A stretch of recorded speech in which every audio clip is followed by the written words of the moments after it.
Okay mga guys, so nandito naman tayo sa ating YouTube channel para magbigay ng na mainit na balita o hindi naman balita, hindi naman tayo nagbabalita. Ito yung nagbibigay tayo ng mga komentaryo o reaction video.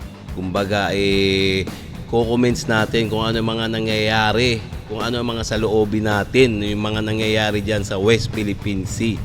Alam niyo naman na West Philippine Sea, di ba? Na napaka-silimuot na usapin ng ating bansa. Okay?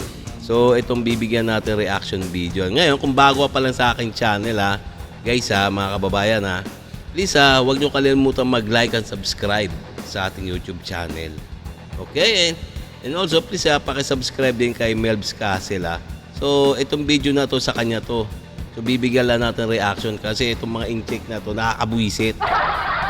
Buwisit talaga ako dito. Kasi malamang kayo rin naman buwisit na buwisit yan sa isa incheck. Kasi nga sinasakop yung ang ating serotoro dyan sa West Philippine Sea.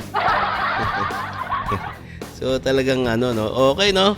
So itong pamagat nito na ating bibigyan ng reaction nito. Ang sabi ng war analyst, binalaan ng Pilipinas. Yan, China ready na sa gera. May war plan na. Yun, at isa pa yan, may war plan na. At Pilipinas-US, handa ba? Yun, yung ibig sabihin nun. So, sabi ng mga war analyst, binalaan ng Pilipinas ng mga singkit. Reset. So, okay no? So, itong bibigyan natin reaction. Okay, umpisa na natin. Pinagbantaan ang buong Pilipinas. Babalayan ni Professor Chester Cabalsa. Maging alerto daw sa drones ng mga Chinese dahil nakakatakot yan. Ang totoong pakay daw ng spy drones ng China ay for warfare. Pangdigmaan talaga. Aminado kasi ang People's Liberation Army ng China na malakas talaga sa giyera ang US. Para matalo nila ang Estados Unidos, kailangan nilang paghandaan ng todo-to sa digmaan. Plan ni Professor Cabalsa, hindi West Philippine Sea ang unang aatakihin, kundi Taiwan. Magkadikit lang kasi ang Taiwan at Pilipinas at hindi malayong pag nagdeklara ng digmaan sa China, gerahin din ang West Philippine Sea at Batanes. Kaya ngayon pa lang minamap out na kung saan dadaan ang attack submarine ng mga Chinese at mga warship nito. Alarming talaga yung... Teka ito mga in-check na to naghahanda na sila. Naghahanda na sila kung paano sila makalamang sa paano sila makalamang sa Amerika. Alam naman ng buong mundo, alam naman ng mga lahat ng tao na ang Amerika, ang US, US world power.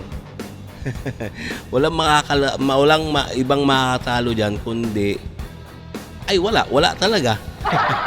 Kaya nga sila ang world power. Ngayon, itong mga in-check, pilit na na kanila lalabanan tong mga tong mga US. Hindi lang naman US ang kanilang ang magiging kalaban in case na magkaroon ng war, ng gera. Hindi lang kundi buong NATO, North Atlantic Treaty Organization. Ayan yung mga malalakas na bansa. Malalakas na bansa sa Europa. Ayan ang makakalaban nila. Kaya patay kayo mga inche kayo, bisit.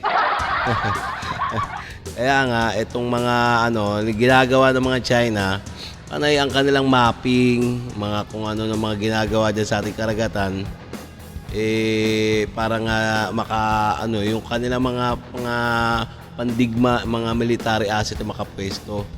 Pero hindi nila alam na sinusubaybayan naman sila ng mga Amerika at Pilipinas.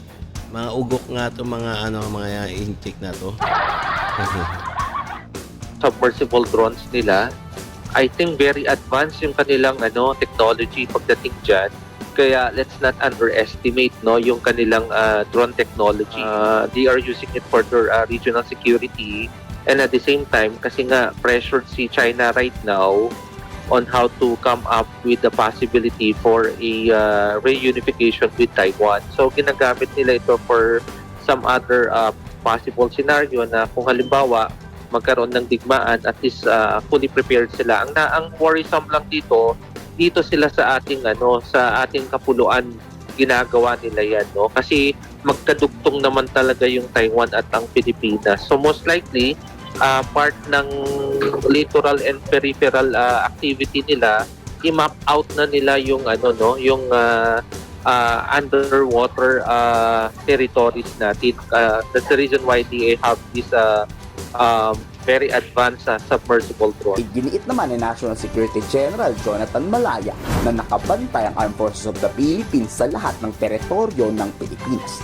Kahit sa Benham Rice o Philippine Rice, regular daw na nagsasagawa ng military operation at patrol sa area.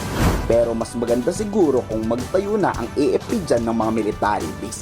Baka kasi sa susunod na ilang taon, punong-puno na yan ng Chinese Coast Guard at Chinese Maritime Militia. Tapos sasabihin ng Chinese Foreign Ministry na sa kanila rin yan.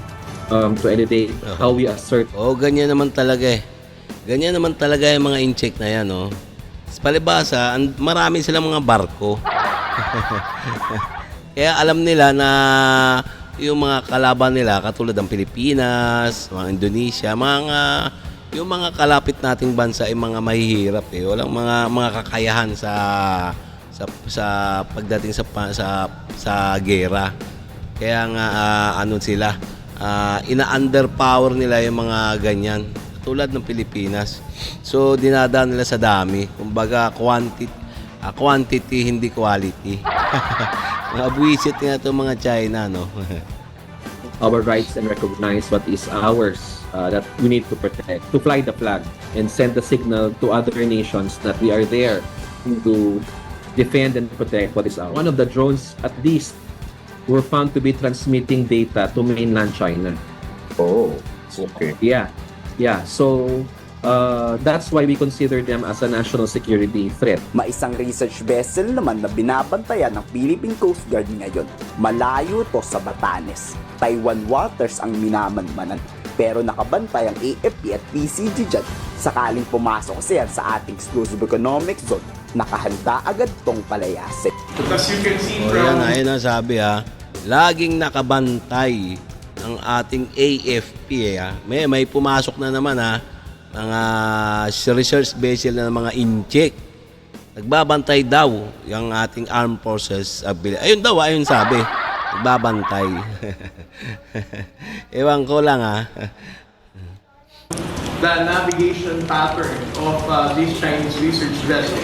The Chinese government cannot deny that what they're doing At isa pa daw, palalayasin daw nila. Pag nakita daw nila. Ayun ang sabi ng Armed Forces of the Philippines there is actually a marine scientific research. There are also reports that the scientific findings of this research vessel is also being forwarded to the PLA Navy for whatever reasons that they can make use of those data. Diba? Puro research ang ginagawa ng China, halata mo talagang naghahanda sa malaking gulo. Kayo, sa tingin mo, banggera ba talaga ang ginagawa ng China o purong pag-aaral lang? Yan sa palagay niyo. I-komento sa baba ang salo. Kumpara sa akin, mga guys, yung mga research vessel na yan, kaya nga tinawag na research vessel Nagre-research sila. Ito mga in-check na to, ito nakakabwisit talaga Porket marami silang barko, mga research vessel, pinagmamalaki nila. Samantalang tayo kukunti lang naman yung barko natin, limitado. Kaya ang ginagawa nila, kalat. Meron sa Mindanao, meron sa West Philippines, meron sa Batanes, meron sa Zambales. Kaya nalilito ang ating Philippine Coast Guard kung saan na pupunta. Kasi kukunti ka nilang barko, nahihilo na yata yung ating mga Philippine Coast Guard. Sa dami ng mga barko ng China, bukod pa yung mga research vessel. Ay nako, so talaga nakakalungkot lang naman talaga to mga kababayan, mga guys. So sana nga itong ginagawa ng mga in-check na to, ang alam ko nagre-research sila. Siyempre kasama na yung kung paano na nire-research nila kung may mga kayamanan diyan sa ilalim ng lupa sa ilalim ng karagatan sa West Philippines natin. Yan, ganyan ang mga kagahaman ng mga incheck na yan eh. Mga buwisit eh. Tayo naman kasi wala naman tayo mga ganyan mga high-tech na gamit, no? Mga research vessel. So, kokonti pa, tsaka limitado. Kaya nga si PBBM, bili ng mga barko eh. Tatapatan yata yung mga China, mga barko ng China.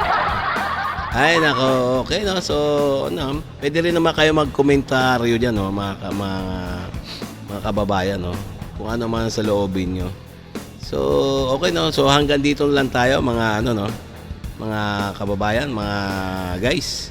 So, wag nyo kalilimutan na kung nagustuhan nyo yung mga ganito, mga reaction video, ang mainit na balita tungkol sa West Philippine Sea, wag nyo kalilimutan mag-like at subscribe sa ating YouTube channel.